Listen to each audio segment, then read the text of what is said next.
So we are afraid of failure. We are afraid of failure.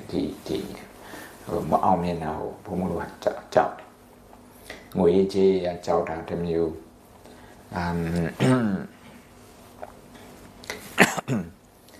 lot of good load in the go load at the child will let the child will load at go let the Oma Naran Wim Shipman Subaro. Naran Wim Shipman, Shitan Wim Shipman, Saran Wim Shipman Sub. Goes on my Pira. The child will let the Dida Kanjamatoa, Lulunin stress pin. We are afraid of failure. My own hand below Lomaro. And he said, I'm near him sitting. And I'm sitting at her threat focus around a semi met a young, I mean, a semi 9 day, Andre, the China man and a Arab, Milan, Twin and Catero, or Nauka, a mictera, so that the Nauka or now hormone in as when the cortisol hormone or adrenaline hormone and repeat Milan told. I would Milan told Catero.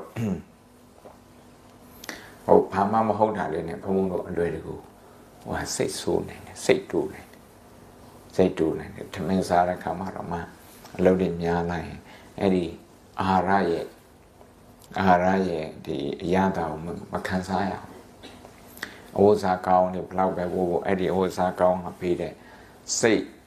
Chanta Mukumea. Comea. And about it looks at once, stress got the young load, the young dollar.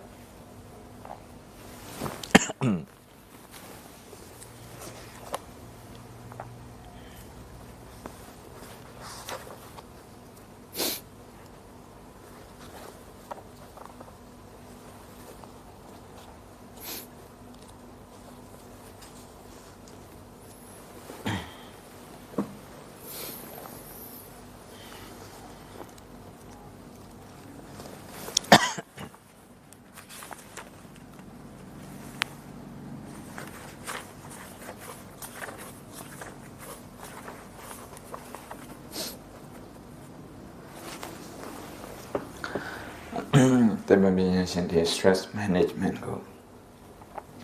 Stress management,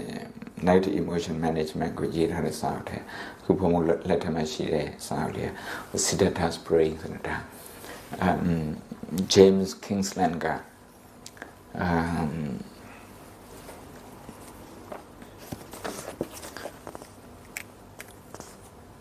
New scientist net.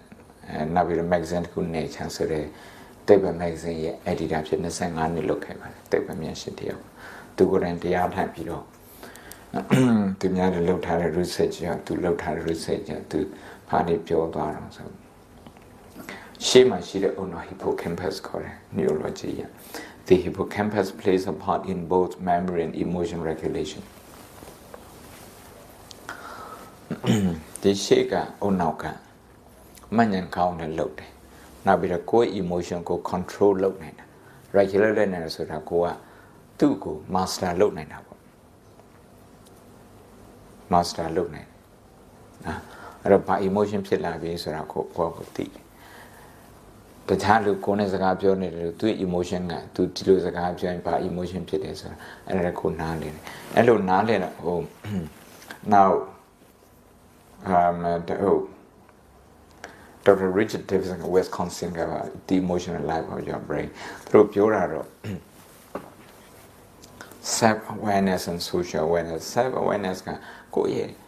emotion go teacher. The emotion go jump you with a go chema go on a penny and low around tea. Daria, the division yet, Nemana Martini, the division so Jensen yet. Jensen yet. Jensen and Nebi don't lie Haribo. The division of one English mindfulness current Harvard Business School told Haribo. Tiao you beat all Tango Kunaset Joe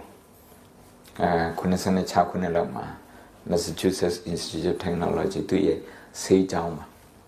Do it say you, say down, do it say you, Sabiro, or chronic pain she didn't do it. Nada she wouldn't she looting. Nada through Lopi. Nada she will not she is a million see a madonna. တို့မှာဆေးကောင်းတွေအများကြီးရှိတယ်ဘုံတို့မြန်မာပြည်မှာဆေးရှစ်လုံးကိုလုံးတော့ရဆိုရင်ဒါဘန်ကောက်ရောက်သွားရင်စင်ကာပူရောက်သွားရင်နှလုံးသွင်းပဲကျန်တယ်ဟိုအသိဉာဏ်ချင်းကွာတာပြောပါတယ်အမေရိကန်ကျတော့သူတို့ထက်အများကြီးပို့ပြီးတော့အဆင့်မြင့်တာပေါ့ advanced technology တွေနဲ့ဒီ medical science နဲ့လို့ဒါပေမဲ့အဲ့ဒါလည်းသူကနေ့တိုင်းတောက်မယ်ဆိုရင်သူ kidney ထိခိုက်မှာပဲမခံနိုင်ဘူး kidney လဲရမယ်ဆေးတွေအများကြီးတောက်ထားလို့ kidney လဲရမယ်ဆိုရင်အရန်ဟိုဖြစ်သွားပြီဒါတကယ်ကြီးကျယ်တဲ့ပြန်လာဖြစ်သွားပြီအဲ့ဒါနဲ့ mindfulness based stress reduction ဆိုတဲ့ MBS အဲ့ဒီဟိုဗုဒ္ဓဘာသာယုံကြည်လို့မဟုတ်အသင်ပေးတဲ့ဆရာဗမောက္ခတော့သူကတော့ယုံကြည်တယ် Professor John Kabat-Zinn ဆိုသူကတော့ physician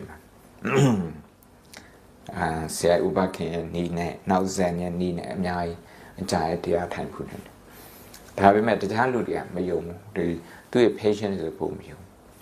မသူကသူတို့သင်ပေးလိုက်တဲ့ခါအများစုကအဲ့ဒီ pain killer တောက်ဖို့မလိုဘူးတောက်ဖို့မလိုဆိုတော့ကိုယ့် kidney ကတဲ့လို့မလိုတော့ဘူးအဲ့တော့သူတို့ကတရားထိုင်ခိုင်းတယ်တူတူလေးတွေပဲထိုင်ခိုင်းတာတူလေးတွေထိုင်ခိုင်းတယ်ဘာမှလိုချင်လို့မဟုတ်ဘူးဒီခန္ဓာကိုယ်ထဲမှာရှိတဲ့ဝေဒနာကိုကိုင်တွယ်နိုင်ဖို့အတွက်ဝေဒနာဖြစ်လာတဲ့အခါမှာသူကဝေဒနာဖြစ်တဲ့ဆိုတာက is a stressful situation in that moment you know how our mind reacts to that stress အဲ့ဒါကိုသူကစိတ်ဝင်စားတယ်အဲ့တုန်းကတော့ neurology တလောက်အထိဟို advancement ဖြစ်တဲ့အခါကျတော့ဟို blood pressure တွေတိုင်းတယ်နောက်ပြီးတော့ interview လုပ်တယ်နောက်ပြီးတော့ဟို heart rate တိုင်းတယ်တွေးတယ်စစ်တယ်ဒီလောက်ပဲလုပ်တယ်အခုပြီးခဲ့တဲ့10နှစ်လောက်ကစပြီးတော့သူက fMRI နဲ့ဟိုတိုင်းတဲ့ခါကျတော့အဲ့ဒါတွေကဘာတွေတွေးတော့ဆို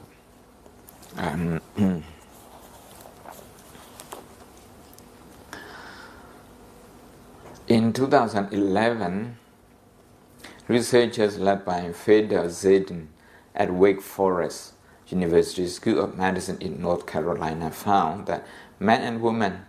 given just 4 sessions of mindfulness meditation instruction, each lasting only 20 minutes, were able to reduce the unpleasantness of pain caused by a heat probe applied to their legs by 57% on average. In North Carolina, ဆေးကြောင်းမှာဟိုလူတွေ stress ကိုဘယ်လိုခံနိုင်လဲဆိုတော့ဒီ mindfulness ကို၄ချိန်ပဲသင်ပြီး၄ချိန်ပဲထိုင်တယ်တစ်ချိန်မှာမိနစ်20တနာရီနဲ့မိနစ်20အဲ့တော့ထိုင်တဲ့အခါမှာသူတို့တရားထိုင်နေဆိုတော့တရားအိတ်ခိုင်းတာပေါ့အိတ်ပြီးတော့တရားမှတ်ခိုင်းတယ်နောက်ပြန်သူတို့ရဲ့အုံနောက်ကိုဟို fMRI နဲ့တခါတည်းကြည့်နေတယ်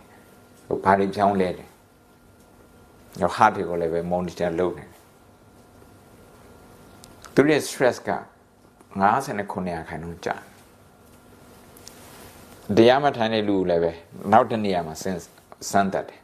အဲ့သူတော့ full reaction ပေးတယ် intensity ကြောင့်ပါကွာတော့ they reported ခဏတော့ကတော့ set ထဲမှာတွေ့တဲ့ data အခုကျတော့အဲ့ဒီတရားထိုင်တဲ့လူတွေကပြောတယ်သူတို့ခံစားတယ် they reported that meditation reduced the intensity of their pain by 40%. ဘုံမအကုန်လုံးတော့ဟိုမဖတ်တယ်ဒီအုံနောက်ရဲ့ပုံနေပါတယ်သူတို့လှုပ်ထားတယ်အဲ့တော့ဘုံမို့တော့မြန်မာနိုင်ငံမှာဟိုတရားထိုင်နေဆိုရင်နိဗ္ဗာန်ရချင်လို့နိဗ္ဗာန်ရောက်ချင်လို့ဆိုဟိုနိဗ္ဗာန်ကလူအများအစုအတွက်သူ attractive မဖြစ်ဘူးနိဗ္ဗာန်ဘာလို့ရောက်မယ်ဆိုတာလဲ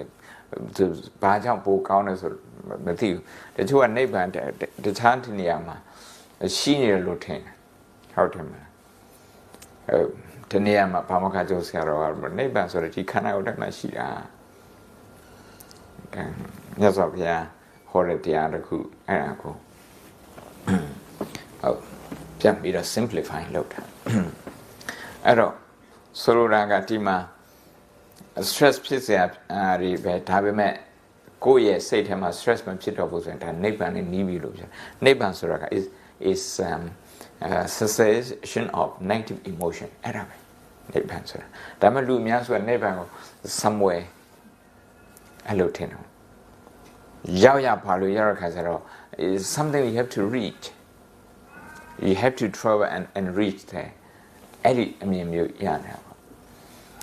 The Chua or Kabias had Konona Lepare, Neban Shubi, Miajigo, Shubi at Teledi. Shubi said. And that is a metaphor. Elopsidaganzaro, the Artan is a Neban, Lugina Ludi Laupe, or Tayada Elotina. Among all, the Ribitana told him a mess of Soraka. Kanako Pathan Shia Pokuri, now say Bansa Pathan Shia Pokuri, Ninja Pokuri, a Pokuri, that the Ribita a joke concern. Doka Tomnatana, Dhamma Maya to Pali. In order to reduce the physical and psychological pain.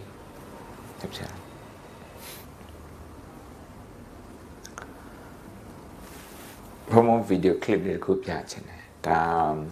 World Economic Forum, the Ribtan Jump Jore Handy. Chaumanit. Yale University. Send them Pilla. Yale University. Amused me. Scientists, Dr. Haiti Copers,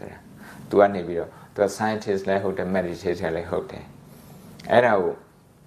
Turina Lobido. Seaboy Lunganshin.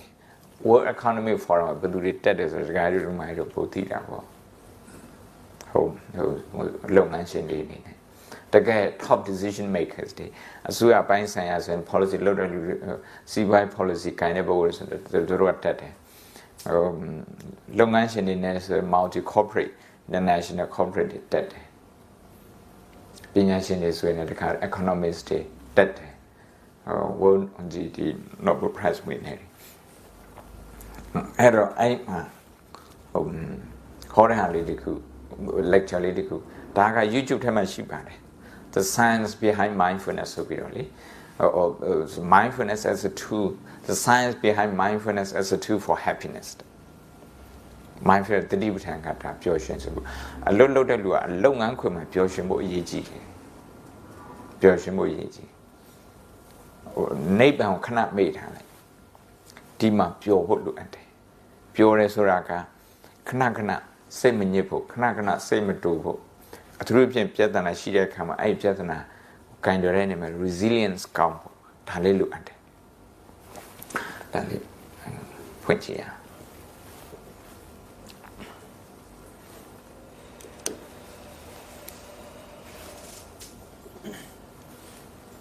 Go low time of Chile Chema. Oh, yeah.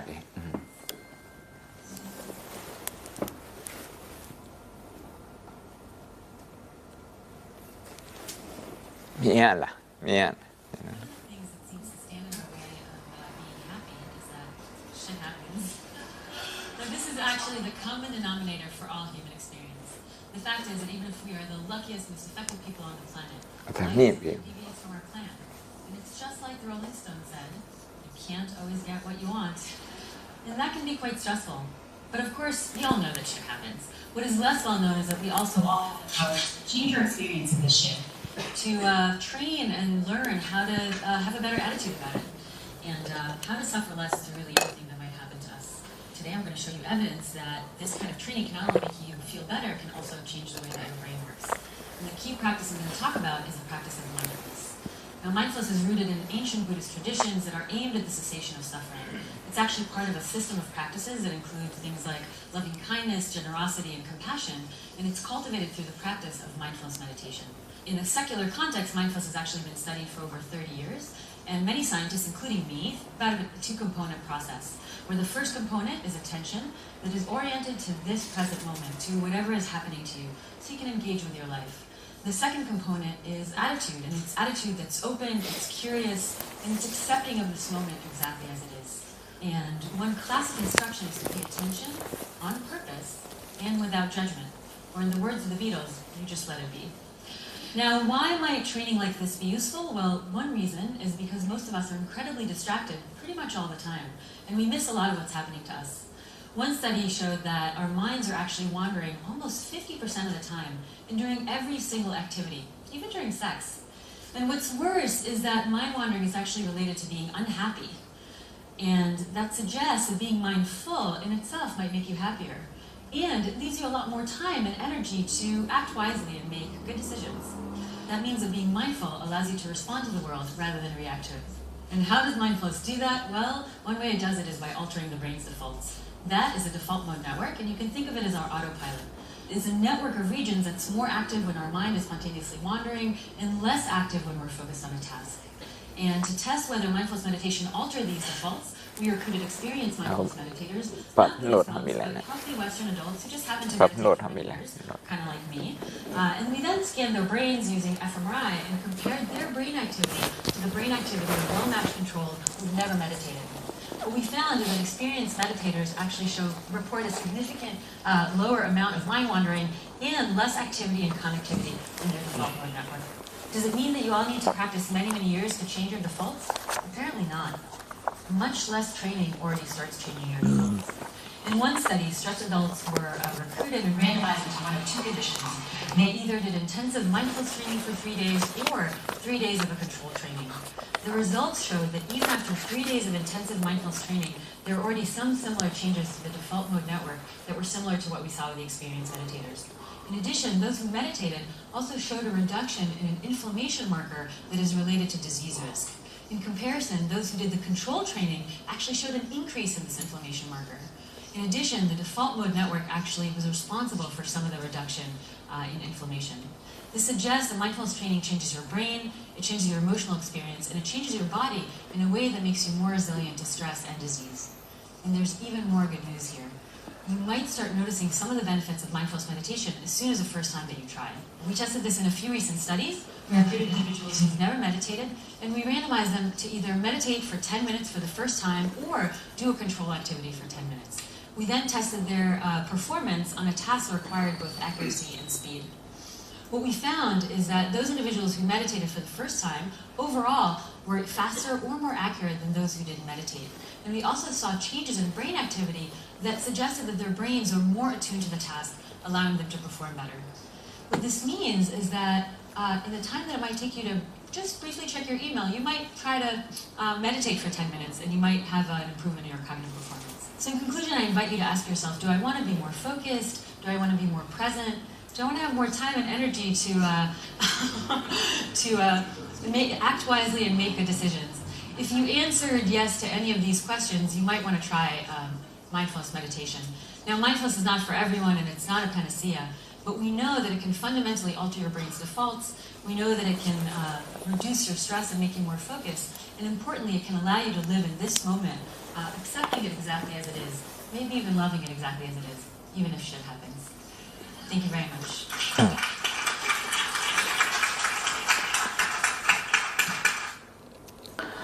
Mindfulness တဲ့တတိကိုတိဆောက်တဲ့ awareness ကိုတိဆောက်တဲ့စနစ်ကတဲ့ဗုဒ္ဓဘာသာအနေလာတယ်သူက system တစ်ခုရဲ့စိတ်ပိုင်းဖြစ်တယ်ဆို system တစ်ခုက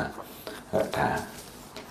လဲလတ်လန်းစင်နော်လဲလတ်လန်းစင်အဲ့ဒါပြော mechanism ပါဆိုတယ်ဘာဖြစ်လို့meditate လုပ်ဖို့လိုအပ်တယ်ဆို mind wandering ဖြစ်တယ်အချိန်90ခန်းလောက်ကကိုလုံးနေတဲ့အလုံးမှာစိတ်ကမရှိဘူး mind wandering ဖြစ်တယ်အဲ့လိုဖြစ်တဲ့ပုဂ္ဂိုလ်ဟာstress တန်ကိုသိမခံနိုင်ဘူးနောက်ပြီးတော့တိတ်ပြီးတော့လုပ်ငန်းမှာရောဘဝမှာရောတိတ်ပြီးမပြောရှင်ဘူးစိတ်လွင့်တဲ့ပုဂ္ဂိုလ်စိတ်က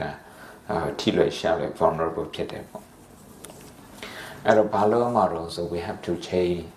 brain default default ကအားလုံးသိတဲ့အတိုင်း IT မှာလို့သမီးက IT လို့ဆိုတော့ default ဆိုတာသူ့ရဲ့ပုံမှန်ရှိနေတဲ့အနေအထားတွေအဲ့ဒီ default ပုံမှန်ရှိနေတဲ့အနေအထားကကြောက်စိတ်ဖြစ်ရင်ဒါ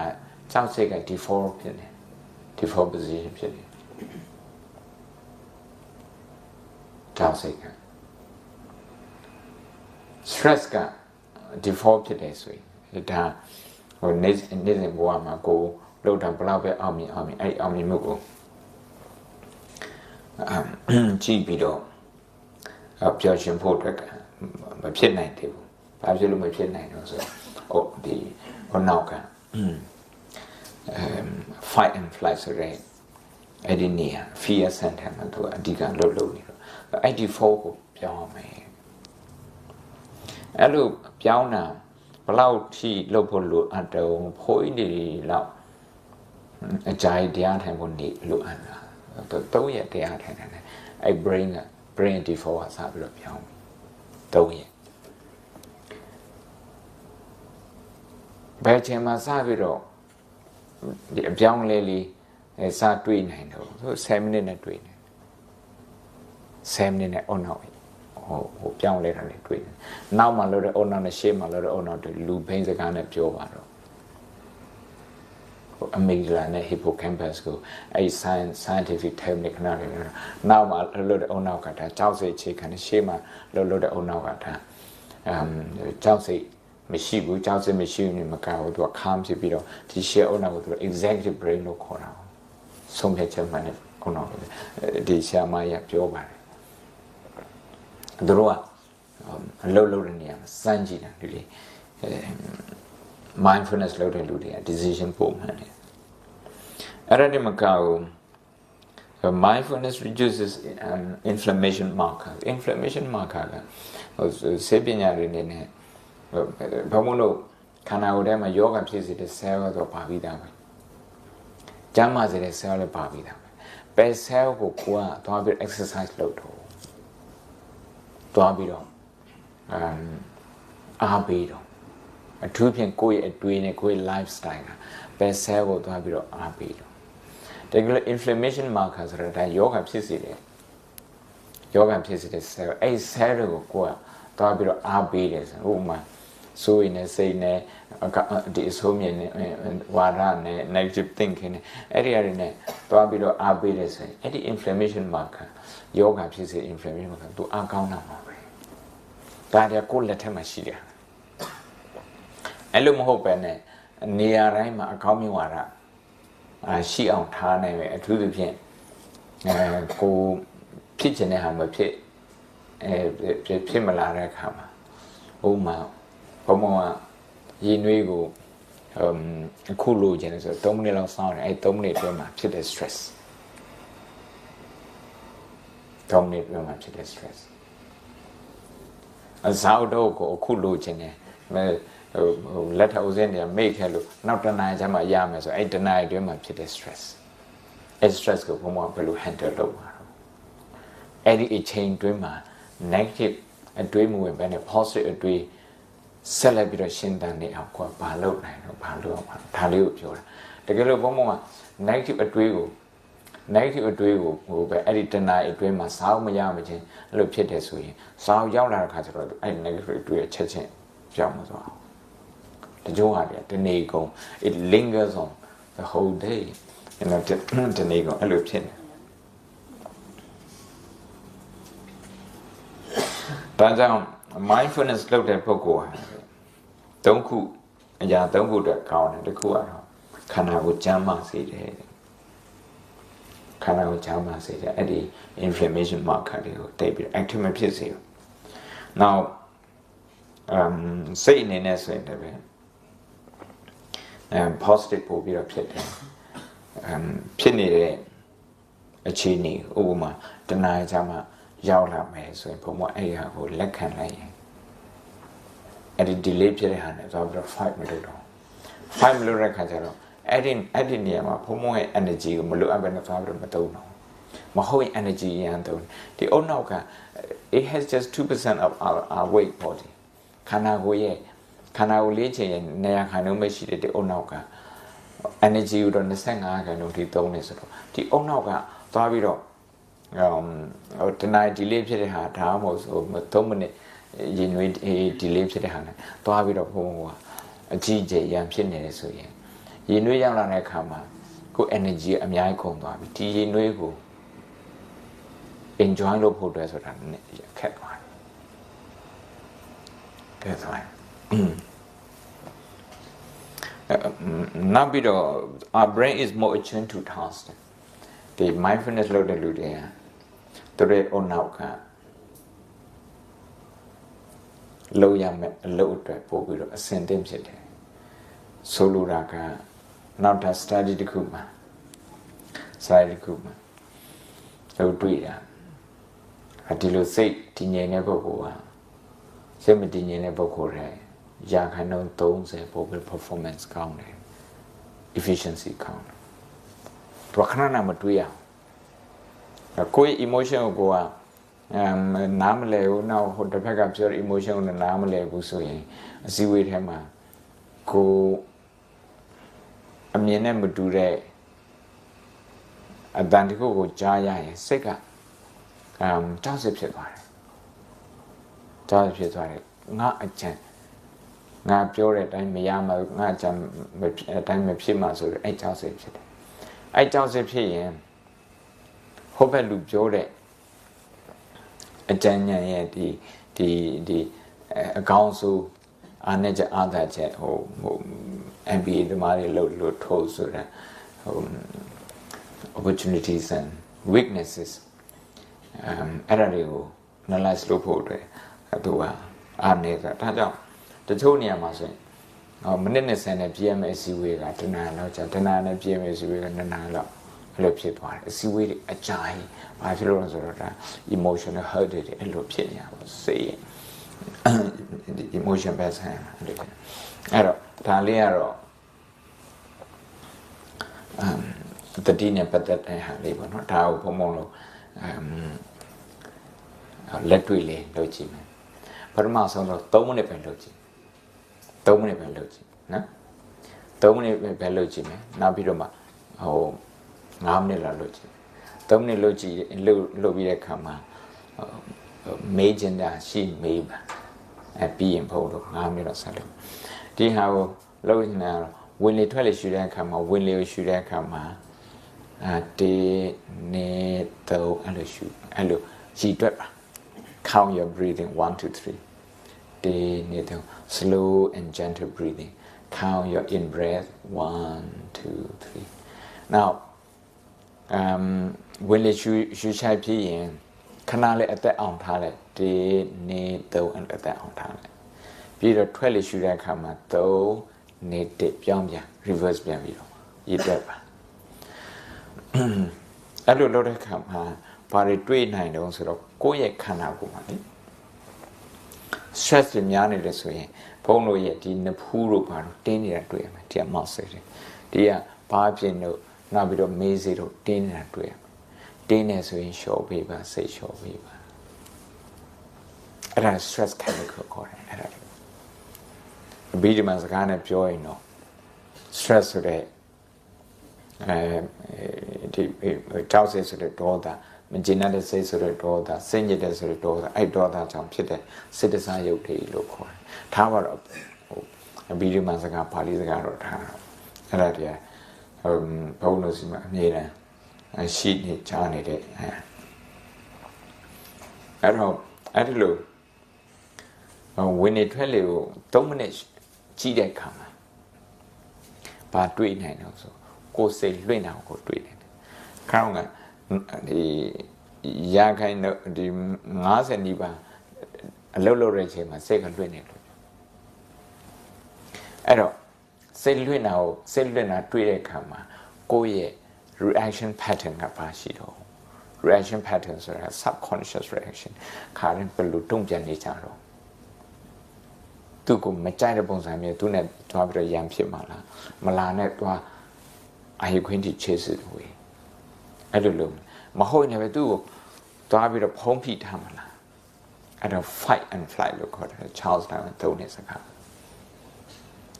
အဲ့ဒီလိုမလုပ်နဲ့တဲ့ သူ့ကိုခရောင်ကပြောတော့ attitude and attention attitude ဆိုတာဝင်နေထွက်လို့ကြည့်တာ attention နောက်ပြီးတော့stress ဖြစ်နေတယ်ဆိုတာကိုသိတာကလည်း attention နောက်ပြီးတော့စိတ်ကလွင့်နေပြီဘာကြောင့်သွားတွေးနေပြီအလိုလျောက်တွေးနေအဲ့ဒါကိုသိတာလည်းပဲ attention နောက်မှာ attitude လာတယ် attitude ဆိုတာကအသိဉာဏ်ပေါ့ရိုးစကားနဲ့ပြောရင်တော့ attention ဆိုတာကတတိattitude ဆိုတာကတံပစင်တတိတံပစင်ဆိုရယ်မထားတော့ပါဠိလိုနားထားတော့အဲ့တော့ဒီ attitude ဆိုတာကဒီစိတ်လွင့်နေတယ်ဆိုတာကိုလက်ခံလိုက်တာကိစ္စမရှိ it's okay စိတ်လွင့်တာဒါဒီချက်မှာစိတ်လွင့်တယ်အဲ့လိုလွင့်နေဆိုရင်ကိုကသူနဲ့သွားပြီးရမဖြစ်ဘူးဆိုရင်10မိနစ်ခွဲပဲသူကနေတယ်အဲ့ဒီအတွေးတစ်ခုကသူနဲ့သွားပြီးတော့ရံဖြစ်နေလို့အကြိုင်းနေတာအကြိုင်းနေအရှင်ဆန္ဒလိကစံညွန်ရည်တဲ့ရုပ်ရှင်ကဘာခေါ်တော့မုံပါတော့မုံဆွဲအတွေးတစ်ခုမုံရင်အဲ့အတွေးကခေါင်းထဲမှာဆွဲတယ်ဆွဲနေတယ်လူတယောက်ကိုမုံနေအဲ့ဒီလူတယောက်ရဲ့ image အဲ့ဒီလူတယောက်ရဲ့ behavior အဲ့ဒီလူတယောက်အကြောင်းကကိုယ်စက်တယ်ဘယ်တော့မှမမေ့နိုင်ဘာလို့တော့မမေ့နိုင်ရင်ကိုယ့်ရဲ့ cortisol hormone ကိုပဲသူ့အတွေးနဲ့ကိုအမြဲတမ်းactive ဖြစ်အောင်လုပ်နေတယ်။ तू ကတော့ဟိုမှာ तू ကနဲ့ तू အိတ်နဲ့ तू ကနဲ့ तू စားနေတောင်းနေကိုကနာဒီမှာအဲ့လိုဖြစ်နေတာပေါ့။အဲ့ဒါလေးလိုအပ်တယ်။လက်ခံပါ။ဟောဒါတင်းနေတယ်။မတင်းနဲ့ဆိုပြီးတော့သွားပြီးတော့မပြောနဲ့။ဒီလိုမဖြစ်တင်လို့ဆိုပြီးတော့အဲ့လိုသွားမပြောနဲ့။ तू နဲ့ရံဖြစ်ရအောင်မယ်။အဲ့တော့ဟောတင်းနေတယ်ဆိုတာလေးကိုလက်ခံနိုင်ပါ။အဲ့တော့ non-judgmental awareness ကိုရယ်မဟုတ်ဆရာတော်ဘုရားရတော့အကောင်းဆုံးမွေးဖန်တယ်တတိနဲ့အဲ့လိုပြီးရင်ဝင်နေထွက်လေစီပြန်သွားလေးပြန်သွားတရားရောက်လာဟို timing လေးလုပ်ပေးပါ mobile နဲ့3 minutes timing လုပ်ပေးပါအပန်းလေးလည်းည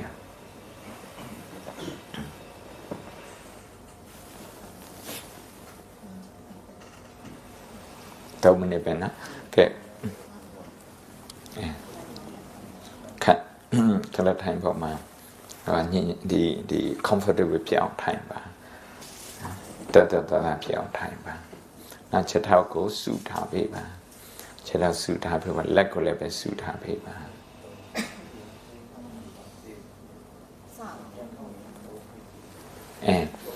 ဝင်လေရှူတဲ့အခါမှာ1 2 3အဲ့လိုရှူလိုက်အဲ့လိုကြီးတွက်လိုက်ပြီးရင်အသက်ကိုအောင့်ထားလိုက်1 2 3ဆိုပြီးတော့ရည်လိုက်အဲ့အောင့်ထားတဲ့အချိန်မှာပြီးရင်ထွက်လေပြန်ရှူထုတ်တဲ့အခါမှာ3 2 1အဲ့ဒီအချိန်မှာစိတ်ကလွင့်သွားတယ်ဆိုရင်ဘာလို့သွားတွေးတာတော့အလုပ်သွားတွေးဆိုရင်တွေးဒီအလုပ်ကြောင့်တွေးနေတယ်အလုပ်ကြောင့်တွေးနေတယ်အလုပ်ကြောင့်တွေးအဲ့လို3ချိန်4ချိန်တော့သူ့ကိုလက်ခံလိုက် accept လုပ်လိုက်ပြီးရင်ဝင်နေထွက်လေစီပြန်လာလိုက်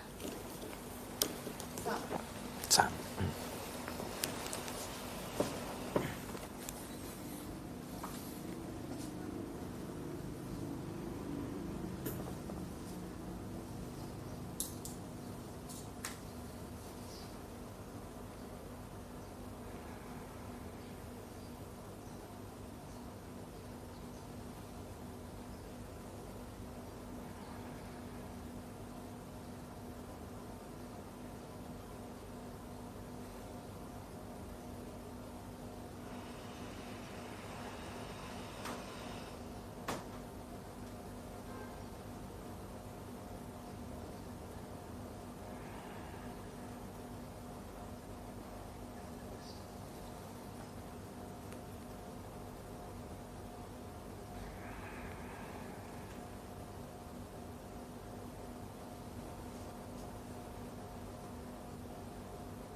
3 မိနစ်နော်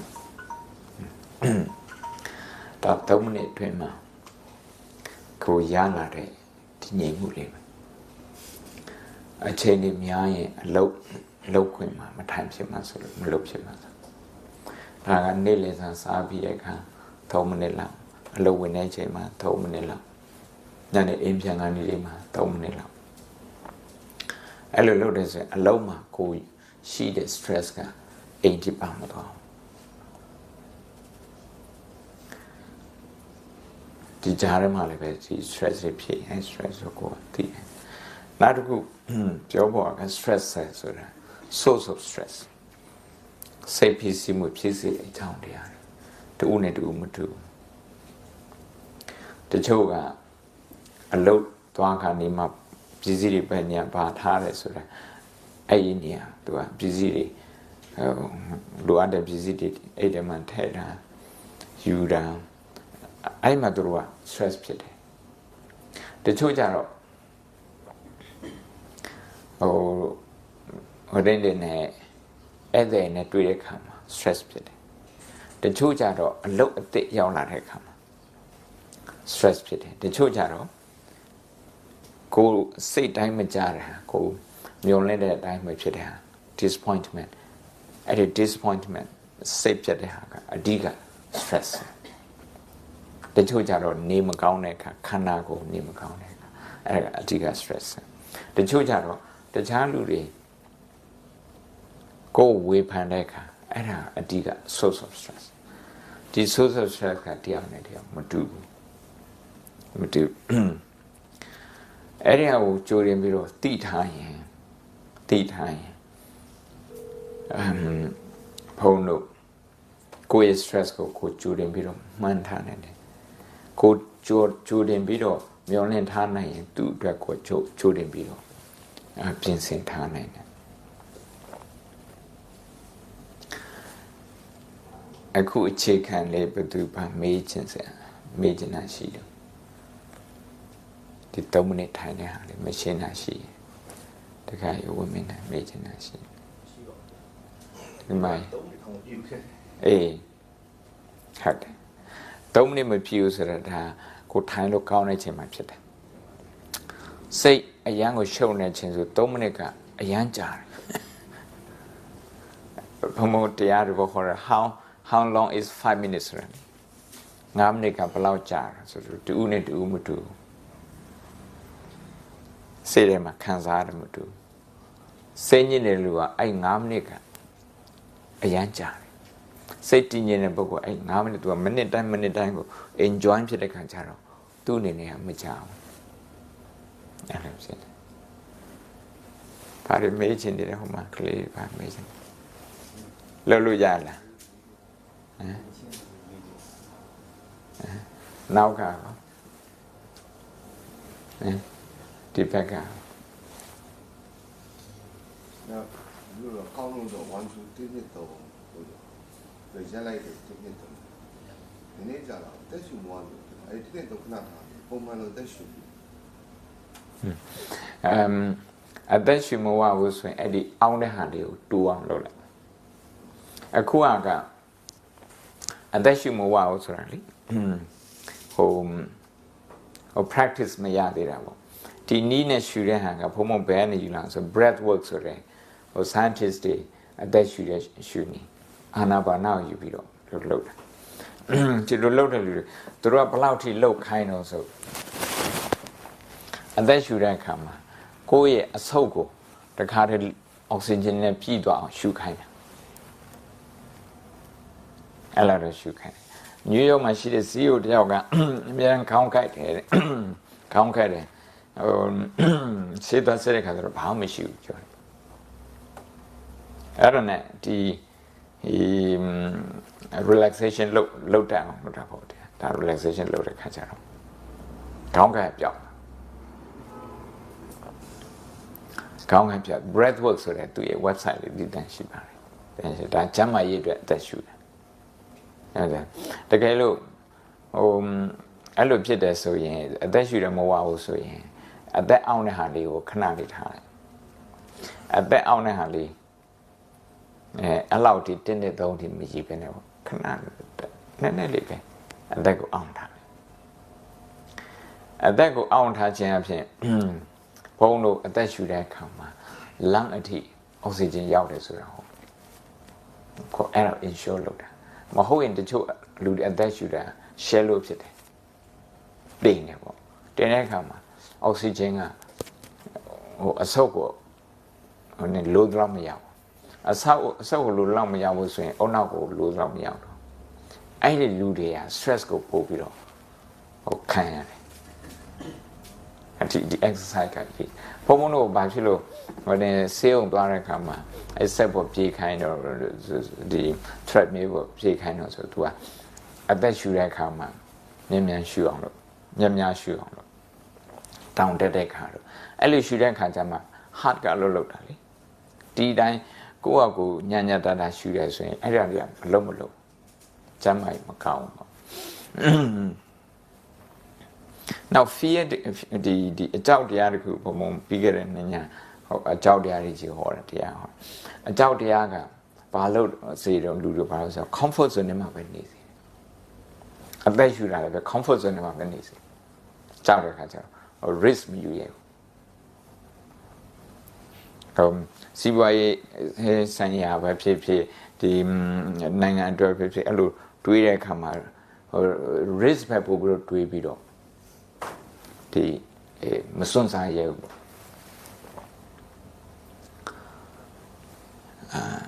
နောက်တစ်ခုက stress အရင်များလို့ကြောက်စိတ်များတဲ့လူကသူတို့ရဲ့တွေးတဲ့ creative မဖြစ်ဘူးဘုံကလေးတယောက်မေးတယ်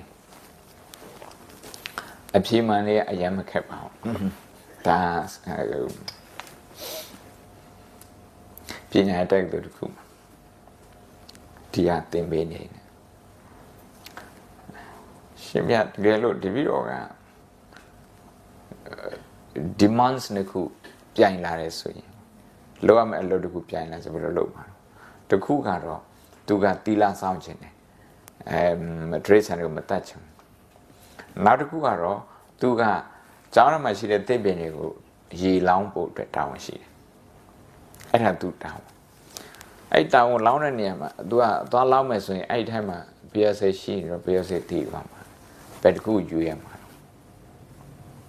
မေးတဲ့မေးခွန်းကသူကတခြား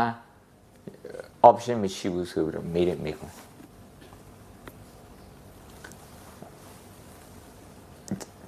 ဒီတစ်ပင်ကိုလည်းတနာပါတစ်ပင်ရေမတောင်းရရင်သူတည်မယ်အဲ့ဒါတနာ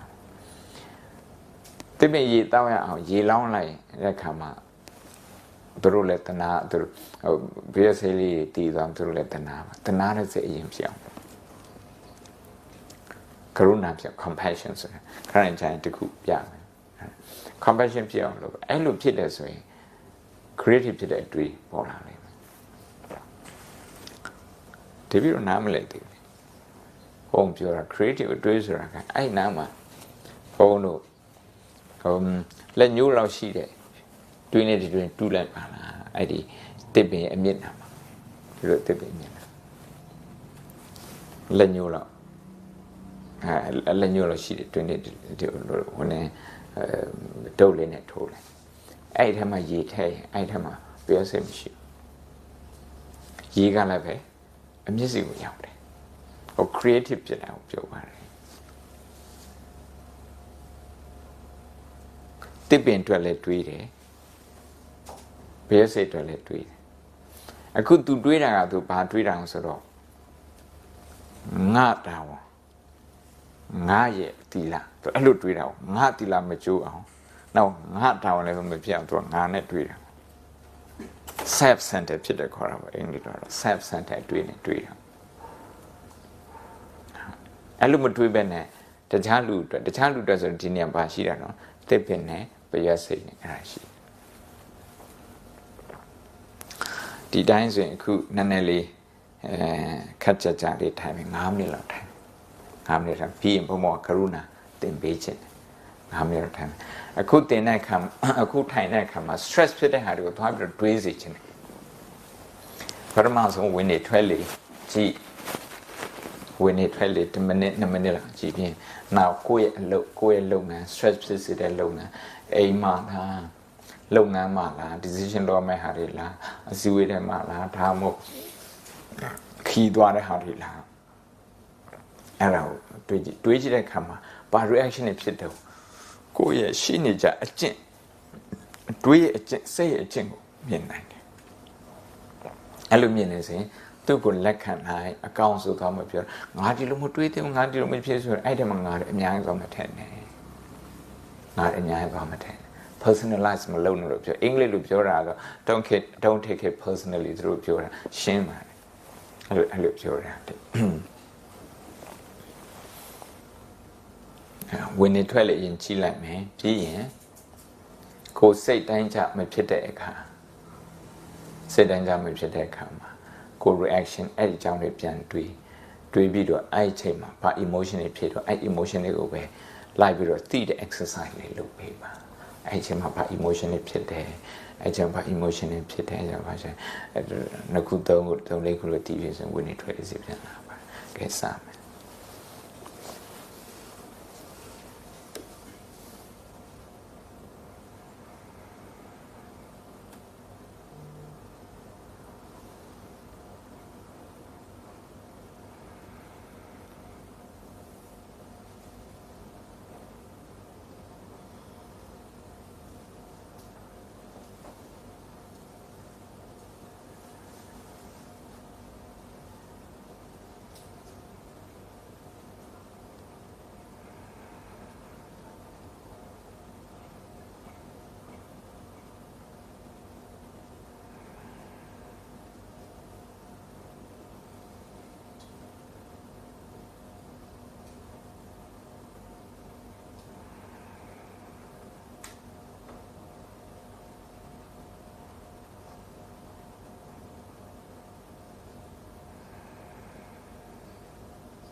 video တစ်ခုကြည့်မယ်နော်အခုနောက်ထပ်ကြည့်မယ့် video တစ်ခုကဟောလေးပြောပါတယ်compassion အရေးကြီးပုံကြောင့် compassion ဆိုတာကပြဿနာကိုစိတ်ဝင်စားတယ်ပြဿနာစိတ်ဝင်စားပြီးတော့တဏှာနဲ့စိတ်နဲ့ပြဿနာကိုဖြေရှင်းပေးခြင်းတယ်ဥပမာတကယ်လို့မိုက်တို့ဒီမော်တော်အလုပ်လုပ်တယ်ဆိုရင်ဟောပြဿနာတစ်ခုကိုဦးတည်ပြီးတော့တွေးရဥပမာမြန်မာနိုင်ငံရဲ့စီးပွားရေးကမကောင်းဘူးစီးပွားရေးမကောင်းတဲ့အခါကျတော့ဆေးရုံတွေအဆင်နဲ့မမီဘူးဆေးတွေအပြည့်စုံမရှိဘူးဆရာဝန်တွေလုံလောက်တဲ့ training တွေမရဘူးအဲ့ဒီဟာကိုတွေးပြီးတော့လုပ်ငန်းရှင်တွေများမှလုပ်ငန်းရှင်တွေအားလုံးလည်းအောင်မြင်မှဒီကအခွန်နဲ့အစိုးရကဒီဆေးရုံတွေလုပ်နိုင်မှာစိတ်ကိုအဲ့ဒီတွေးထားရင်ဒါလောကထစရိယခေါ်တယ်ဗုဒ္ဓရဲ့ဒီနေ့မှာအများတွေတွေးလှုပ်တာတော့ကိုယ်လုပ်ငန်းကိုလုပ်နေတာလောကကိုလုပ်ငန်းလုပ်နေတာဒါပေမဲ့ကိုဒီရွေချက်ကအဲ့ဒီတဲ့အများအကြီးထားဖို့အတွက်အခွင့်အလမ်းရှိတဲ့အခါကျအဲ့လိုအဲ့ထက်ပို့ပြီးတော့အကြီးထားလိုက်တယ်အတန်းကြောင်းတွေဆိုရင်လည်းပဲတို့အတန်းကြောင်းတွေဟောဖြစ်နေလို့resources တွေနည်းနေလို့အဲကြောင့်ဆရာမတွေလည်း training ကောင်းမလုပ်နိုင်ဘူးလိုအပ်တဲ့ teaching material တွေလည်းကောင်းမပြည့်စုံဘူးနောက်ဆရာမအရေးအတွက်လည်းပဲလုံလောက်တော့မဖြစ်စီပေးနိုင်ဘူးဒါကြောင့်မလို့ဘုန်းတို့တရားကလေးတွေနိုင်ကြကြောင်းတော့တရားရတွေနောက်ပြီးတော့လူနာတွေနိုင်ကြမှာတော့ပြီးတော့ဆေးရုံနော်တော့ပြရတယ်အဲ့ဒါတွေကနိုင်ငံရဲ့ resources ကို training ဖြစ်စေတယ် training ဖြစ်စေအဲ့လိုတွေးပြီးတော့နောက်တစ်ချိန်ကျရင်အဲ့ဒီအဖြစ်တွေရုံနေတော့တို့နိုင်ငံမှာအစားအစာရဆင့်မိအောင်ဘာလို့တော့ဆိုတော့လုပ်ငန်းရှင်တွေများလို့တယ်အဲ့လုပ်ငန်းရှင်တွေလည်းပဲအောင်မြင်ဖို့လိုအပ်တယ်အဲ့လိုတွေးပြီးတော့ကိုယ်လည်းအဲ့တိုင်းတွေးတယ်ဆိုရင်ကိုယ် motivation ကအများရဲ့ပြဿနာအများဒုက္ခဝိုင်းဝန်းဖြစ်ရှင်းပေးတယ်ပြဿနာဖြစ်တယ်အများတော့မဖတ်တော့ compassion focused therapy ဆိုတာကရုဏာအခြေခံတဲ့ therapy မျိုးOxford တက္ကသိုလ်ကထုတ်တဲ့ handbook တခု compassion science ဆိုတာသူတို့လေ့လာဒါမျိုးဒီလိုဖြစ်ရင်လည်းဒီလို compassion ဒီလိုစိတ်ထားနိုင်တယ်လို့ဒီလိုဒီနေ့ကို2မိနစ်3မိနစ်အဲ့လိုချိန်ပေးပြီးတော့တွေးတဲ့ပုဂ္ဂိုလ်ကိုယ့်ရဲ့လုပ်ငန်းကိုအများရဲ့ကောင်းကျိုးနဲ့ဆက်ပြီးတော့တွေးတဲ့ပုဂ္ဂိုလ်အဲ့ပုဂ္ဂိုလ်တွေကသူတို့အနောက်က hippocampus ကအလိုလိုတဲ့ခါကျတော့ stress ဖြစ်တဲ့နေရာနဲ့ကြားထဲမှာ buffer zone တွေတခုရှိတယ်ဒါတော့ FMRI နဲ့သူတို့ကအလောက်ထိပြောနေတယ်သူတို့ပြောတာဘုံဘုံနဲ့သူတို့ပြောတာဟာကိုယူပြီးတော့ပြောတာပါဗုဒ္ဓမြတ်စွာဘုရားပြောတာတော့ဆိုရင်လည်းစိတ်တောကဒေါသထဲမှာပါတယ်အဲ့အုပ်စုထဲမှာပါအဲ့အုပ်စုဖြစ်နေတဲ့အချိန်မှာကရုဏာမဖြစ်နိုင်ဘူးမေတ္တာလည်းမလို့ကိုယ့်ကိုမေတ္တာမထားဘူးတခြားလူတွေမေတ္တာမထားဘူးဘာလို့ stress ကို manage မလုပ်နိုင်ကရုဏာဖြစ်တဲ့အချိန်ကျတော့ကရုဏာကကုသိုလ်စိတ်ဆိုတော့အဲ့ဒီတောကဆိုတဲ့အကုသိုလ်အဲ့ချိန်မှာမဖြစ်ဘူးဒါတော့နှစ်ပေါင်း2600ရှိတယ်ဟာဒါတော့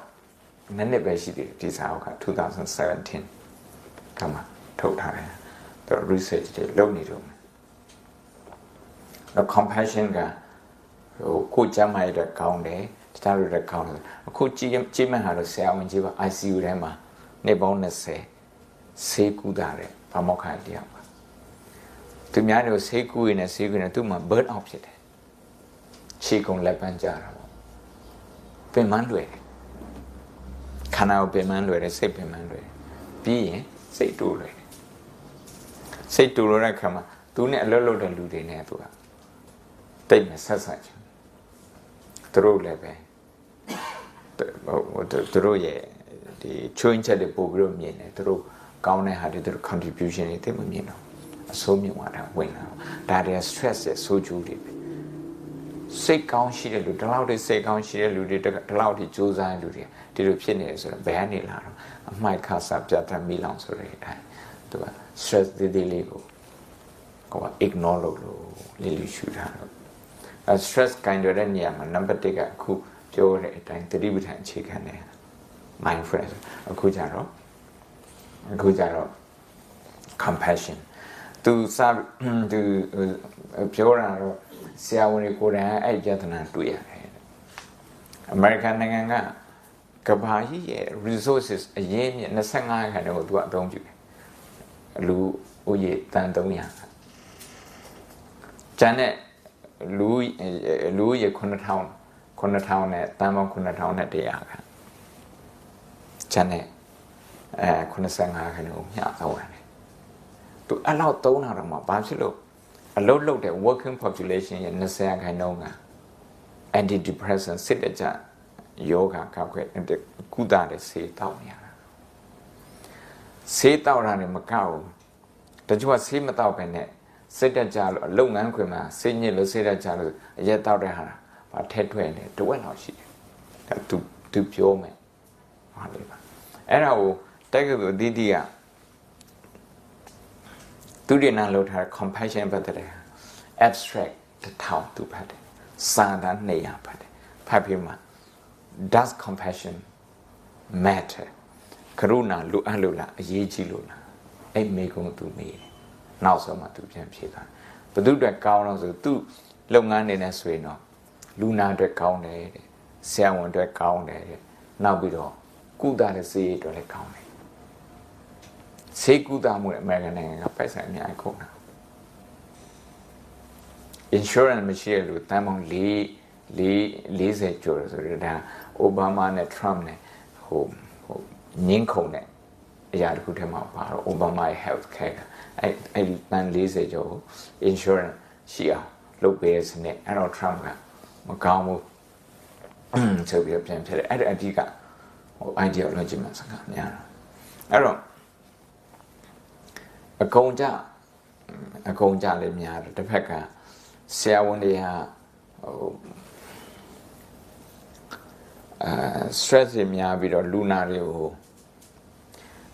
နာမည်လည်းမသိဘူးလူနာတွေကိုစစ်တဲ့ခါမှာလူနာတွေမျက်နှာလည်းမကြည့်ဘူးကွန်ပျူတာထဲမှာပဲကြည့်တာများဆိုတော့အဲ့လူနာပြောတဲ့အတိုင်းအဲ့ဆရာဝန်ပြောတဲ့အတိုင်းလူနာသိမလို့ချင်နောက်ပြီးတော့ကရုဏာမရှိလူကလူနာတရားကိုကုသတဲ့နေရာမှာ meticulous မဖြစ်ဘူးအမှားတွေလုပ်တတ်တယ် medical error တွေပိုများတယ်အဲ့ဒါလေးနားထောင်ကြည့်အောင်ဆွီဒင်မှာကာတက်တဲ့ဟာနဲ့သူစပြီးတော့ပြောတယ်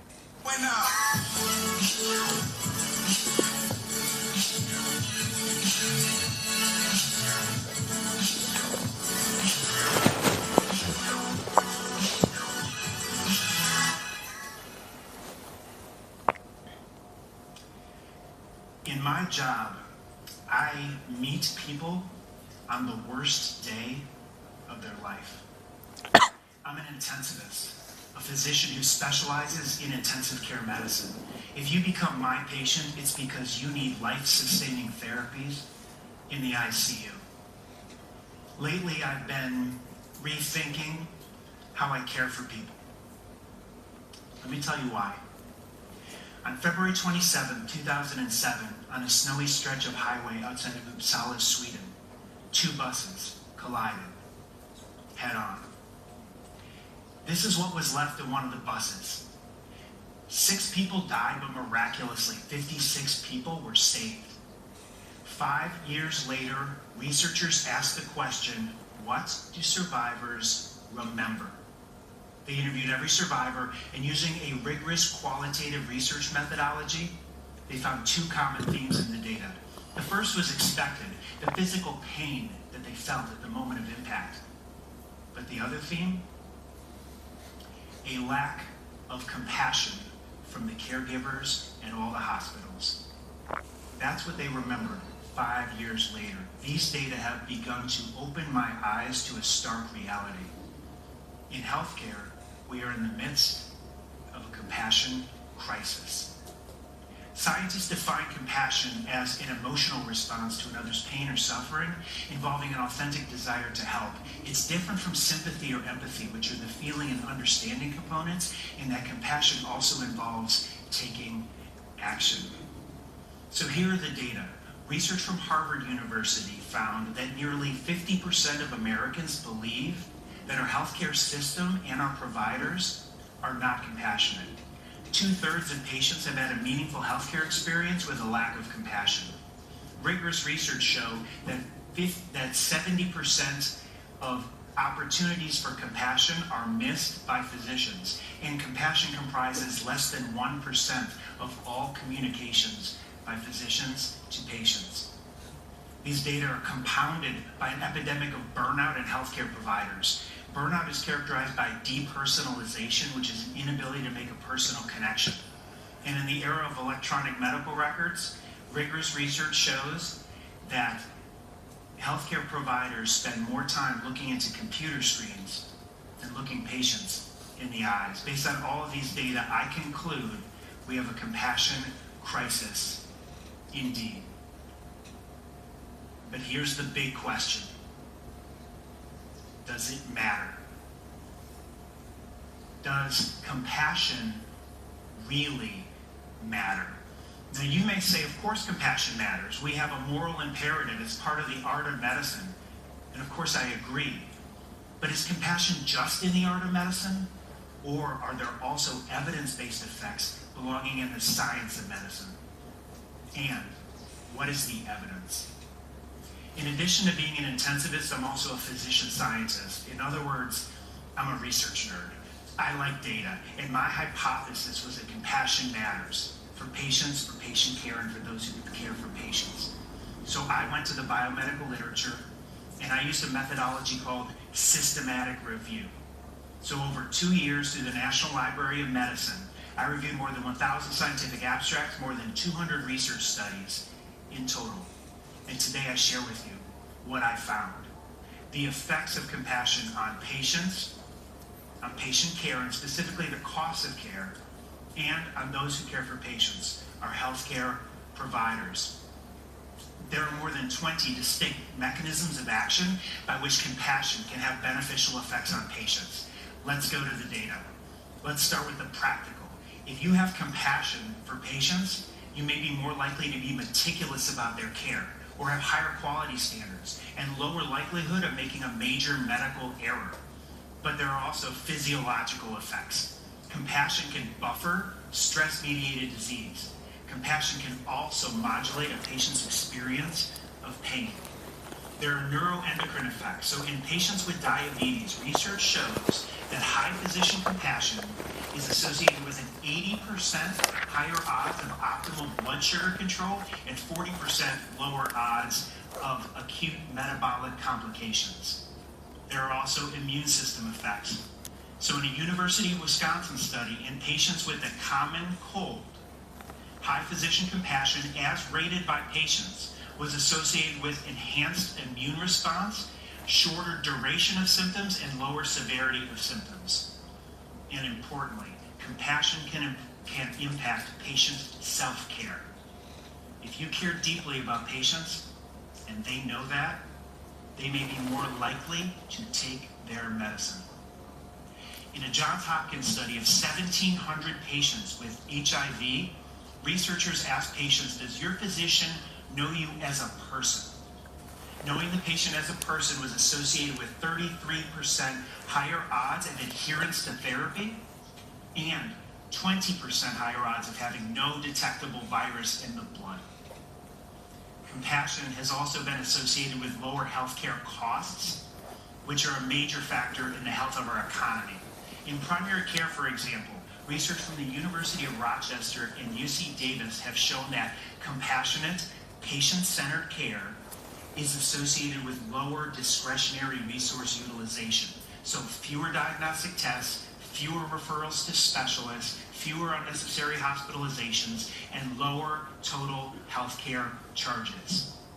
So here's the bottom line.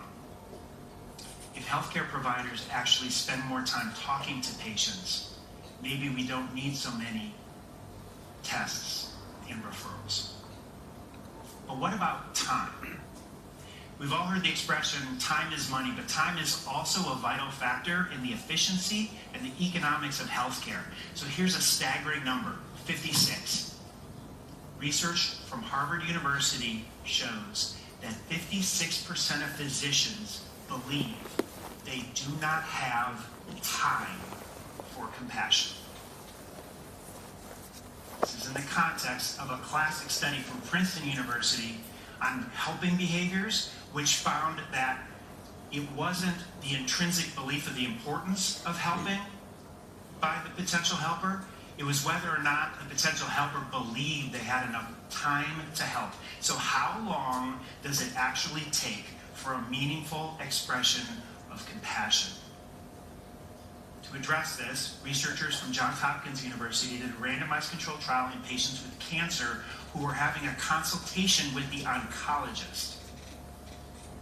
And in this randomized trial, the primary outcome measure was anxiety. And if you have cancer, it's a pretty important outcome measure. So they found that patients randomized to a compassion intervention from the oncologist had less anxiety than usual care. So what was the compassion intervention? I could describe it for you, but instead I'm just going to read it to you.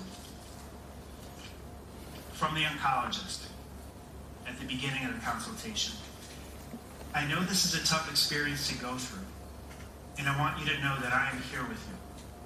Some of the things that I say to you today may be difficult to understand, so I want you to feel comfortable in stopping me if something I say is confusing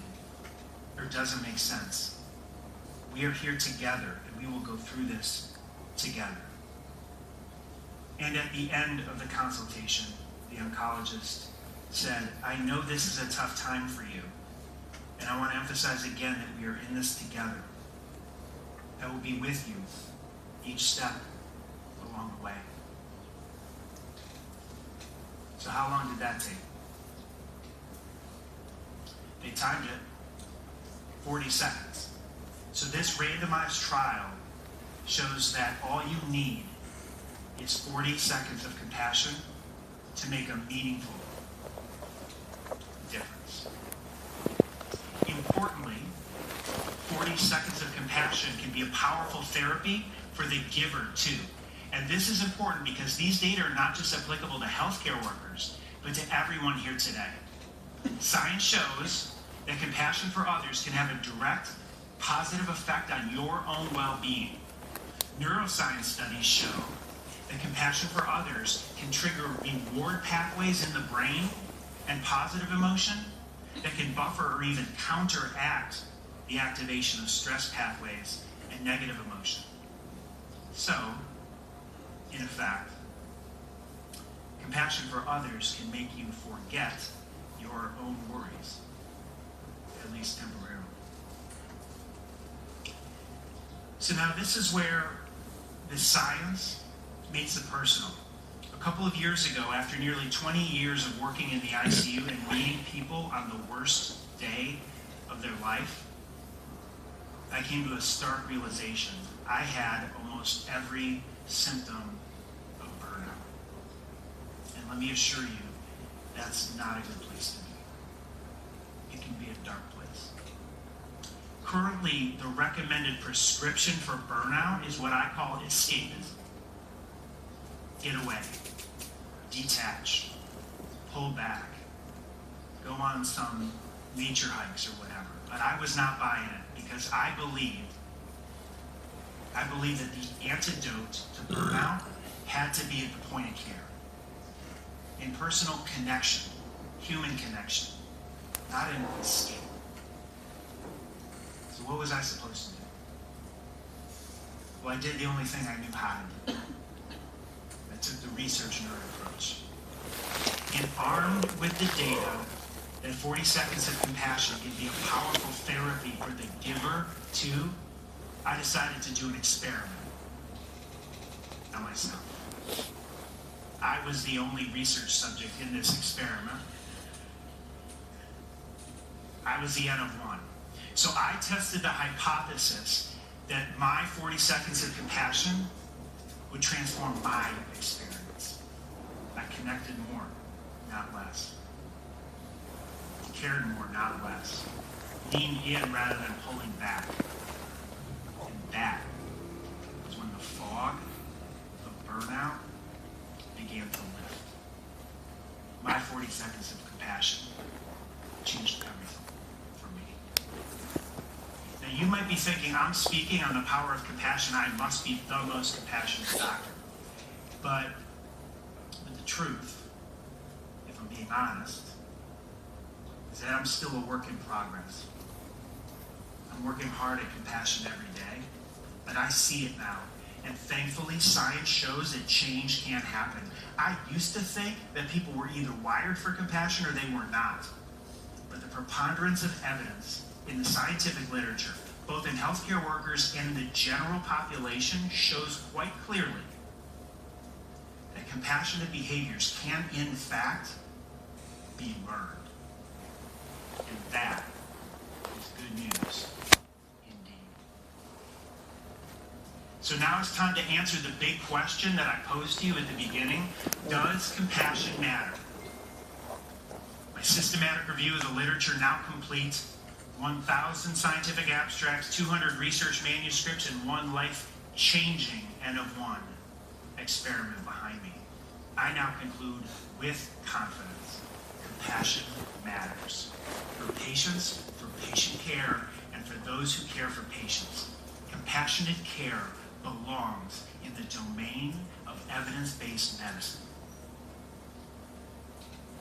I no longer believe in this paradigm behind me, this historical paradigm. I now believe in this one. Because I found that there is science in the art of medicine. And the science is strong. I like to call this field compassionomics. It's the convergence of the science and the art of medicine. I will close just by acknowledging that you don't have to be a healthcare worker to feel burned out. And if you do, I suggest that you test the compassion hypothesis for yourself. Do your N of 1 experiment. Look and see those around you in need of compassion and give them your 40 seconds of compassion. See how it transforms your experience. And don't do it because I say so. Do it because science says so. 40 seconds of compassion can change everything for a patient. It changed everything for me. It can change everything for you too. And that is the power of 40 seconds. Thank you.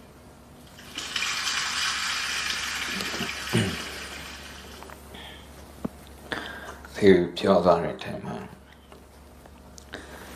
compassion ဖြစ်တဲ့ပုဂ္ဂိုလ် immunity ကိုကောင်းတယ် medical science ကရှုထောင့်နဲ့ပြောတယ်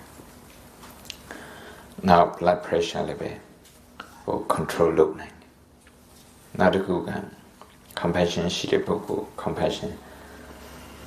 ဖြစ်တဲ့ပုဂ္ဂိုလ်ကတော့ stress မဖြစ်ဘူး အလုပ်ကိုရှော့ဖို့လည်းမလိုအလုပ်ကိုရှော့ဖို့လည်းမလိုသူက with compassion he is more connected, he cares more တချို့ဆရာဝန်တွေပြောတာတော့stress ဖြစ်တယ်ဆိုရင်stress ဖြစ်တယ်ဆိုရင်အလုပ်နာပါ အလုပ်နဲ့disconnect လုပ်ပါ အလုပ်ဖြတ်ထားပါလို့ပြောတယ် အဲ့တော့သူကလက်မခံအလုပ်ထဲမှာပဲအဖြစ်ရှိရမယ်ဗုဒ္ဓနဲ့ပါတူတော့ဆိုတော့ပြဿနာရှိတဲ့နေရာမှာအဖြစ်ရှိတယ်ပြဿနာကိုဒုက္ခသစ္စာခေါ်တယ်အဖြစ်ကိုမဂ္ဂသစ္စာခေါ်တယ်ပြဿနာပြေလည်သွားတော့နိရောဓသစ္စာခေါ်တယ်အကုန်လုံးအတိခါလုံးထဲမှာမရှိဘူးတလန်လောက်ရှိတဲ့ဒီခန္ဓာထဲမှာအကုန်ရှိနောက်ပြီးတော့ဒီကရုဏာဆိုတာဒါမွေးလာကြတဲ့ပါလာတဲ့ခါလို့သူအရင်တော့ထင်ခဲ့တာလေရှိတယ်လို့ရှိတယ်မရှိလို့ကြတော့မရှိဘူးသူအဲ့လိုထင်တာမဟုတ်ဘူး it can be learned training လုပ်လို့ရတယ်မကင်ရှိပါဟိုပြောတာမကင်ရှိပါမြတ်စွာဘုရားအသုံးပြုတဲ့ term တကူကတိတ်ခါမြန်မာလိုနားလေတာတော့ dignity လို့ဘာလို့နားလေတယ်အမှန်တိတ်ခါဆိုတဲ့စကားလုံး training လို့ပြောတာပညာတိတ်ခါဆို training of wisdom တမာရီတိတ်ခါဆို training of concentration သီလတိတ်ခါဆို training of ethical conduct ကလုံး training လုပ်လို့ရတယ်အခု neuroscience ကလည်းပဲအရင်တော့honor တခုတန်ရသွားပြီဆိုရင်ကုလို့မရတော့လို့ထင်တယ်အခုကျတော့ positive thinking ရှိတယ်ဆို honor သူ့အတူပြန်လို့ say good the brain that heals itself အဲ့ဒါပဲအဲ့ဒီ theory ကို neuroplasticity ဆိုပြီးတော့ခေါ်တယ်အခုကရုဏာတရားထိုင်နေရတယ်သိပြီမယ်ကရုဏာတရားထိုင်တဲ့ပြဿနာကိုတွေးပြီးတော့ကိုယ့်ရဲ့စိတ်ထဲမှာတဏှာရဲ့စိတ်လေးမွေးပြီးပါတဏှာရဲ့စိတ်လေးမွေးပြီးဥပမာကိုယ့်ရဲ့ကိုယ်စိတ်တူသွားတဲ့ဟာကိုယ်စိတ်ညစ်တဲ့အဲ့ဒါကိုပြန်တွေးပြီးတော့ကိုယ့်ကိုယ်တဏှာပါ compassion ဖြစ်ပါ compassion ဖြစ်တယ်ဆိုရင်သူက healing ဖြစ်တယ်အဲ့စိတ်ကိုပြန်ကုစားတယ်မဟုတ်ရင်အဲ့ဟာက trauma တခုလို့ဖြစ်တယ်စိတ်ညစ်တိုင်းအဲ့ဒါကိုပြန်သတိရရင်စိတ်ပုံညစ်တယ်ကသူပြန်သတိရလွတ်ဖြစ်နေတာပေါ့လဲပတ်နေအဲ့ဒါသူ့ပဲနေရာမှာ cut off point ကပဲမှာတော့မဟုတ်ဆရာတော်ပြောရနေနေဆိုရင်တော့အထွက်လမ်းကပဲမှာတော့ဝေးအောက်ကပဲမှာအောက်လက်ကပဲမှာအဲ့ပြဿနာကိုပဲသွားပြီးတော့ focus လုပ်ပါတယ်ပြီးရင်စိတ်ကို compassion ဘက်ကိုပို့ပါ orientate our mind towards compassion now ကိုယ်နဲ့နီးတဲ့လူတွေသူပြောတာကိုယ်နဲ့နီးတဲ့လူတွေသူတို့ compassion ဖြစ်စရာသူတို့ပြဿနာကိုတွေးပြီးတော့သူတို့တဏှာနဲ့စိတ်လေးတွေပွားပေးပါခေါင်းကပြောသလိုတိုင်းပြည်အကြောင်းနဲ့စဉ်းစားမှတိုင်းပြည်မှာဘာတွေလိုအပ်နေတော့တိုင်းပြည်ပြဿနာအဲ့လိုမဟုတ်ဘူးဆိုရင်ကိုတိုင်းပြည်ရဲ့အားနည်းချက်ကိုတွေးပြီးတော့ဟို gossip ပဲပြောနေတခါကိုတိုင်းပြည်ရဲ့ပြဿနာပြောလို့ကိုရီအောင်ရီလိုက်တယ်ဥပမာတရားဆေးရုံနဲ့စင်ကာပူဆေးရုံအကြောင်းနိုင်ရှင်တဲ့အခါမှာတရားဆေးရုံချင်းတွေရီတယ်ဆိုတော့ရီတာဒါပြဿနာဖြေရှင်းဖို့မှာမဟုတ်ဘူးပြဿနာဖြေရှင်းခြင်းနဲ့စိတ်ဟိုဟာတိုက်တာလေဟာတာအဲ့လိုဖြစ်တယ်ဆိုရင် we become part of the problem ပြဿနာစိတ်ပိုင်းကိုကိုယ်ပါပါတယ်အဲ့တော့ပြဿနာစိတ်ပိုင်းနဲ့ကိုယ်မပါဘဲနဲ့အဖြေအစိတ်ပိုင်းနဲ့ဝင်သွား so that we become part of the solution ဆိုပါလို့ဒီ attitude ထားကရုဏာဆို attitude ထားနေရာထဲမှာရှိတဲ့ပြဿနာတွေအဲ့ပြဿနာတွေကိုမြင်ရင်ကရုဏာများဖြစ်တဲ့ပုဂ္ဂိုလ်သူစိတ်ကြံ့ခိုင်တာသူ့မှာ motivation ကရုဏာ motivation နေတယ်ထားပြီးတော့လုပ်တယ်အဲ့လိုလုပ်တယ်ဆိုရင်ဒီလိုဂိုင်းတို့မှလို့လုပ်တဲ့အလုပ်မျိုးထပ်ပြီးတော့ချက်ဖို့ပဲရှိတယ်ထပ်ပြီးတော့ချက်ခြင်းစိတ်ပဲရှိတယ် stress ကိုလည်းကိုကိုင်းတွယ်နေတယ် motivation လည်းပို့ပြီးတော့ကြီးလာတယ်ဒီကနိုင်ကြနေပဲတွင်းတဲ့ကားဆိုတော့ဘုံမလို့ရဲ့မွေးမှာက ရှိတာမလောက်ဘူးကိုတရားနေပြီးတော့ထောက်ရတယ်ဆိုရင်ငွေမှာကိုစီလာအဲ့ဒီဟာလောက်တာဘလောက်ကောင်းတော့အဲ့တော့အဲ့လိုလှုပ်ခြင်းနဲ့စိတ်ဖြစ်အောင်အဲ့ဒီဓာတ်တွေ stress ဓာတ်တွေခံအောင်ဆိုရင်ပြဿနာကြောင့်မြန်မြန်တွေးရတယ်တိရစ္ဆာန်မင်းသားကအိမ်ရှိမင်းသားပါရိုးမင်းသားမဟုတ်ဒုတိယအာဏာရှိဆုံးမင်းသားအကုန်လုံးသူ့ကိုလုပ်ပြီးနန်းတော်ထဲမှာဘာမှလူတွေသိမရှိဘာဖြစ်လို့အဲ့ဒါတွေကိုပြစ်ထားပြီးတော့လူသားတွေအလုံးအတွက်ဆိုပြီးတော့တရားသွားရှာတော့သူ့ motivation ကပါတော့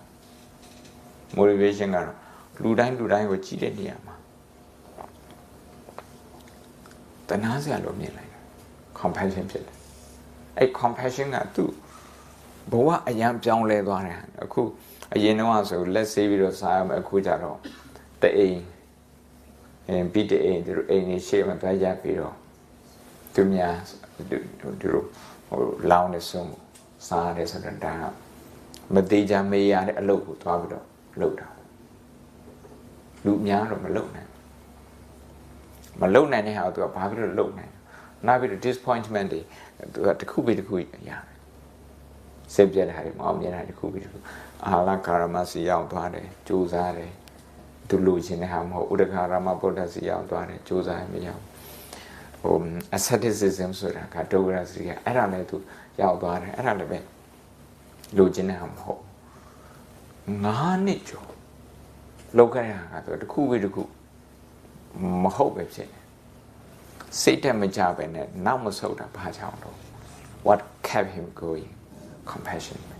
ကရုဏာဆိုတဲ့အရာဒါကြောင့်စိတ်တက်မကြအောင်ပြဿနာနဲ့တွေ့တဲ့အခါစိတ်တက်မကြဘယ်လိုလုပ်မှာဆိုဒါလေးလုပ်တယ်ကဲဘုံတို့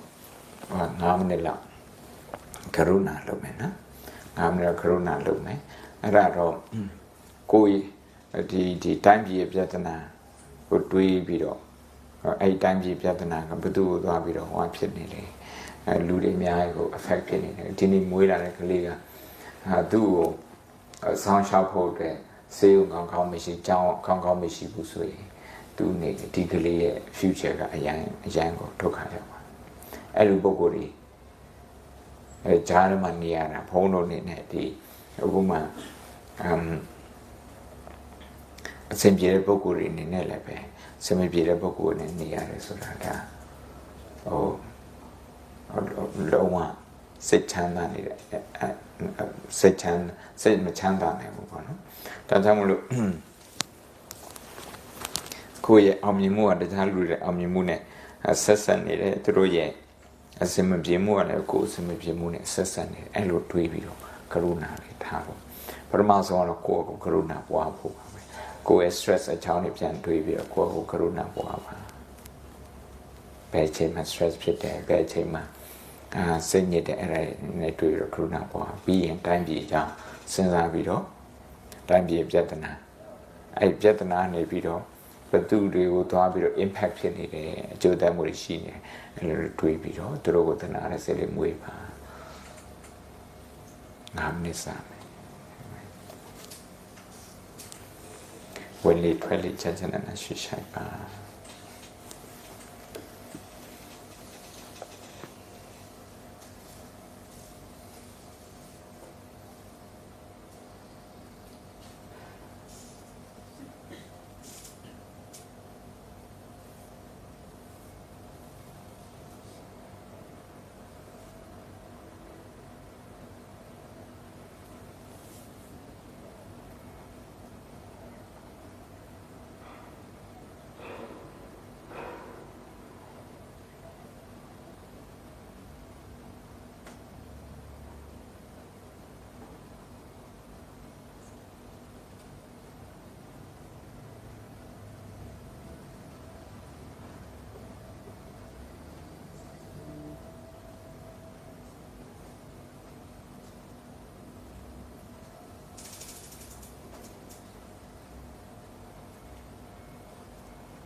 3-4 မိနစ်လောက်ဟောလည်းရှိတယ်အချိန်လေးရှိတယ်မိခုမေးခြင်းမေးလို့ရကရုဏာနဲ့ပတ်သက်ပြီးတော့ကရုဏာက attitude ပါဒီလိုထိုင်ဖို့တော့မလို့အလုပ်ဝင်တဲ့အခါမှာဒါဟိုပြဿနာကြောင့်တွေ့ပြီးအဲ့ပြဿနာဝိုင်းဖြေရှင်းပေးခြင်းတဲ့အနေနဲ့ကိုယ်လိုကိုကြိုးစားလုပ်တာအားရရှိတော့မိခုနေရှိတယ်ခိုင်းရှိလားဝင်ကျတော့ရှင်ပြဘုမာတို့ကတော့တနာရလို့ဆက်ပါတနာပြန်ကောင်းလိုက်တာလို့ဆက်ပါတနာစရာကောင်းတဲ့အဲ့ဒီလိုစဉ်းစားရင်လည်းရတယ်ဟိုကတနာလည်းဆိုတဲ့စကားလုံးကမြန်မာလိုနည်းနည်းလေးပြဿနာရှိတာသူက status နဲ့တွားပြီးတော့နိုင်ရှင်းတာအဲ့နေရာမှာပြဿနာရှိနောက်ပြီးတော့တနာတယ်လို့ဆိုတဲ့စကားသုံးရင်ကိုယ်ကိုမတနာချင်ဘူးလို့လေအဲ့ဒါအရန်ကြီးပြဿနာများတယ်ဟိုကနေကြတယ်ထင်တာဟိုဒါကြောင့်သူအ big subject ဖြစ် self compassion အရေးကြီးပေါ့ဒါဗုဒ္ဓတရားတော်နဲ့ clinical psychology ဝိုင်းပြီးတော့သူတွေနားလုပ်ထားတယ်အဲ့တော့စေချောင်းရဲ့ motto ကိုဘုံဘုံပြောပြမြန်မာနိုင်ငံစေချောင်းတရားအနုကမ္ပါဥပဋ္ဌာခာပါဠိလိုသုံးလို့တရားဆိုတာကတဏှာအနုကမ္ပါကတဏှာနဲ့မကောကိုယ့်ရဲ့နှလုံးသားကတုံလှုပ်သွားတယ်သူတို့ရဲ့ပြဿနာကိုကြည့်ပြီးဥပဋ္ဌာခာဆိုတာ action အဲ့ဒီတော့အဲ့သုံးခုစလုံးပေါင်းမှဖြစ်တယ်ကရုဏာဖြစ်တယ်အဲ့တော့အခုဟိုတွေးခိုင်းတဲ့ဥမာဆေးစမပြေလို့ဘုံဘုံဒီနေ့ဟို cancer ward မှာဒီနေ့အလူလောက်ပါတယ်မနေ့ရက်ဒီနေ့ဒီနေ့ကဒီပြီးခဲ့တဲ့လ18ရက်သူတို့စီလိုက်ပါတယ်အဲ့ဒါနဲ့နေ့လည်စာ booking လုပ်တာဒီမနေ့ရက်ဒီနေ့နော်မျက်စိထဲမှာပါမြင်အောင်ဆိုcancer လူနာတွေဆေးလူတဲ့လူတွေရှိတယ်အဲသူတို့ကမတတ်နိုင်လို့အစိုးရလည်းမတတ်နိုင်လို့အဲ့မှာတစ်ချိန်မှာဆေးလူတဲ့လူကလည်းမလူနိုင်အဲ့ဒါ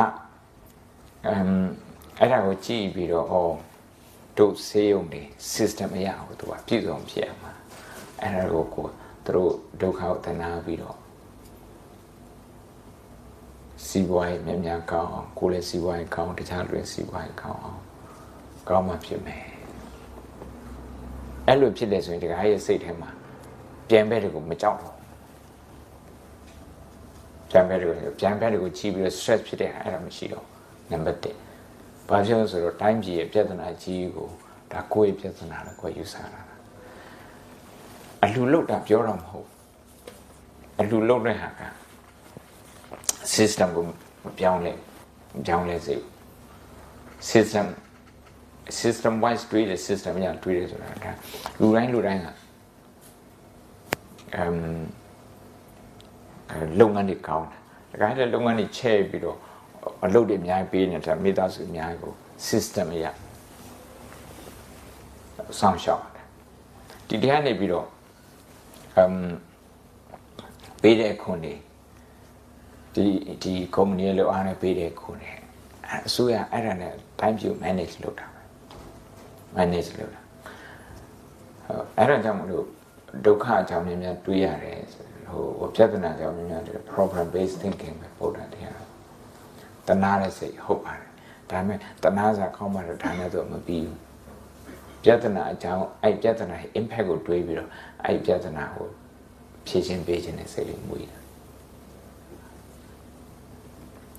ကြာပူအောင်ပါဠိလေးရွတ်လိုက်မယ်ဒုက္ခပါနေယနာကာရဗုဒ္ဓိလက္ခဏာကရုဏာဆိုတာပြဿနာကိုဖယ်ရှားပေးခြင်းနဲ့ဟို activity ကိုပြောတာ behavior ကိုပြောတာဘုံမဲ့တခုယူရဲ exactly